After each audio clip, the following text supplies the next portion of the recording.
कानून व्यवस्था के मुद्दे पर आमतौर पर सियासत की एक लक्ष्मण रेखा तय होती है। विपक्ष की जिम्मेदारी है कि अपराध के मामले को लेकर वो सरकार पर सख्त कार्रवाई का दबाव बनाए। ये उसकी जिम्मेदारी है कि आम लोगों की आवाज मजबूती से उठाए। लेकिन इस वक्त मामला अलग है। अपराध के सालाना आंकड़े केंद्रीय एजेंसी की तरफ से आए हैं। नेशनल क्राइम रिकॉर्ड ब्यूरो की रिपोर्ट को जहां योगी सरकार अपनी कानून व्यवस्था की कामयाबी का पुलिंदा बता रही है, तो समाजवादी पार्टी से नाकामी का दस्तावेज करार दे रहे हैं।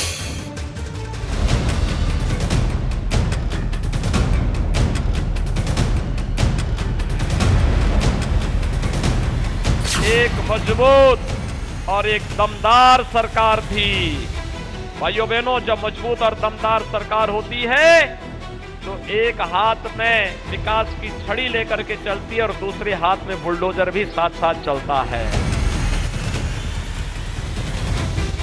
2022 के विधानसभा चुनाव में दंगों पर लगाम लगाने का दावा हर चुनावी सभा में गूंजता था, जब मुख्यमंत्री योगी पूरी ताकत से कहते थे अब यूपी में दंगा करने की किसी की हिम्मत नहीं और हमने 5 साल के राज में यूपी में दंगा होने नहीं दिया। भारतीय जनता पार्टी की सरकार आने के बाद प्रदेश में एक भी दंगा नहीं हुआ और जिसने दंगा भड़काने का प्रयास किया उसको कह दिया गया कि अगर दंगा कराओगे अगली 7 पीढ़ियों का एक मुश्त यहां पर लिख के जाओगे कि वे भरपाई करती रहेगी।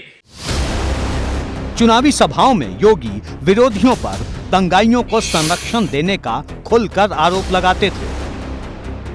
रामायण में एक नाम सुना होगा, लंकेश। तो इनका नाम है दंगेश। इनका आज से एक नया नाम हो गया दंगेश, जिन्होंने दंगों के सारे रिकॉर्ड तोड़ दिए थे। हर दंगाई को लोग सम्मानित करते थे। भले ही ये चुनावी मौसम में किए गए दावे थे, लेकिन अब नेशनल क्राइम रिकॉर्ड ब्यूरो यानी एनसीआरबी के आंकड़ों ने यूपी में सांप्रदायिक दंगों पर नकेल लगाने के सरकारी दावे को दमदार साबित किया है। एबीपी गंगा पर आप एनसीआरबी की 2021 की रिपोर्ट के उस पन्ने को देख सकते हैं जिस पर देश भर में हुए सांप्रदायिक दंगों की फहरिस्त दर्ज है। पिछले साल देश भर में 378 सांप्रदायिक दंगे हुए, जबकि यूपी में सिर्फ एक सांप्रदायिक टकराव की वारदात दर्ज हुई। अब इस रिपोर्ट को भाजपा अपनी सरकार के सख्त लॉ एंड ऑर्डर पर मुहर बता रही है। नहीं, विपक्ष हवाई फायर करता है जिसके पास आधार नहीं होता है और सच्चाई धरातल पर यह है कि इस समय अपराधी भयभीत है, जनता एकदम निर्भीक। प्रदेश के लिए तो बहुत गर्व की बात है कि आंकड़े में भी आया, लेकिन सच्चाई उससे भी अच्छी है। और आम आदमी जब सुरक्षित महसूस करे और अपराधी भयभीत महसूस करे तो किसी भी शासन के सुशासन का प्रतीक होता है, राम राज्य का प्रतीक होता है। आप विपक्ष को जानते हैं कि उनको बताइए कि ये आंकड़े उनको दिखाइए कि उनके लिए आईना है। उनके राज्य में किस ढंग से उत्तर प्रदेश में दंगे होते थे, अपराध का प्रदेश बन गया था। पूरी तरह से जो हमारा नारा था भय मुक्त प्रदेश, अपराध मुक्त प्रदेश बन चुका है। कहीं कोई गड़बड़ी नहीं होने देंगे। हर स्थिति से निपटने के लिए हम लोग लगातार काम कर रहे हैं। तो आपने देखा किस तरह से गुंडे और बदमाश और डकैत किस तरह से सफाया हुआ है। आज इसीलिए तो माहौल बना हुआ। द्वारा जीत के हम तभी आए हैं कि ऐसा माहौल जो गुंडागर्दी का था, जो भ्रष्टाचारी का था, ये सब खत्म करके और 2022 में फिर माननीय योगी जी जो इस सीट पर बैठे हैं। एक तरफ योगी सरकार के तमाम दिग्गज अपनी सरकार के दौरान दंगाइयों पर बुलडोजर एक्शन का गुणगान कर रहे हैं, सांप्रदायिक आग भड़काने वालों का दुस्साहस नेस्तनाबूद करने के दावे कर रहे हैं, तो दूसरी तरफ सपा अध्यक्ष अखिलेश यादव का दावा है कि एनसीआरबी की रिपोर्ट साफ साफ बताती है कि यूपी में अपराध की बाढ़ आई हुई है। क्या भारतीय जनता पार्टी से झूठी पार्टी कोई नहीं है? अगर कैबिनेट स्तर पे ये बात झूठ बोली जाए तो इसका मतलब अखबार झूठे हैं जो आज हम लोगों ने पढ़े। आज अखबार में जो छपा है वो यही छपा है कि पूरे देश में सबसे ज्यादा महिलाओं के खिलाफ अपराध अगर कहीं बढ़े हैं तो वो उत्तर प्रदेश है। तो ये इसका मतलब वो छपने वाली बात खराब है।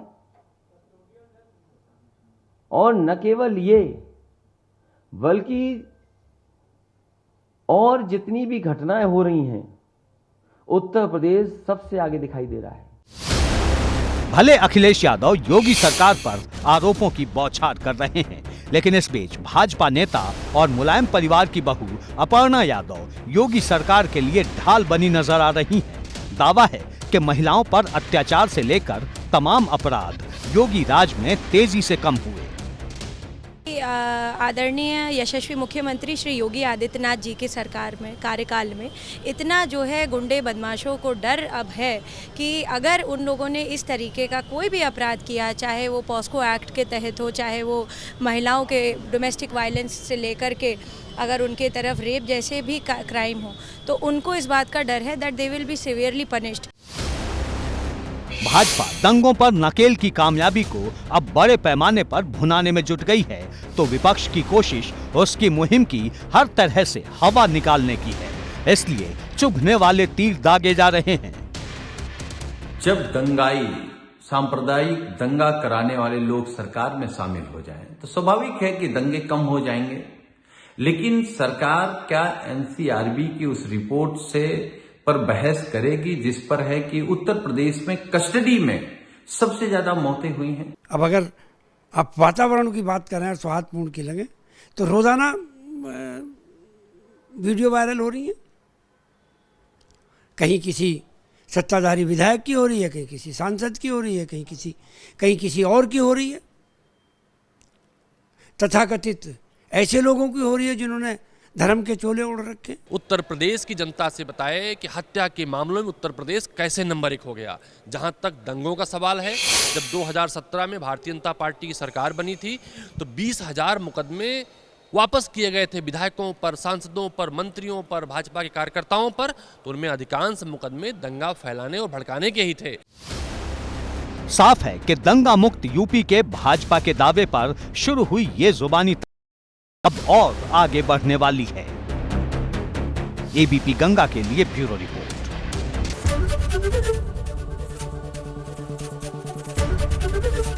एबीपी गंगा, खबर आपकी, जुबान आपकी।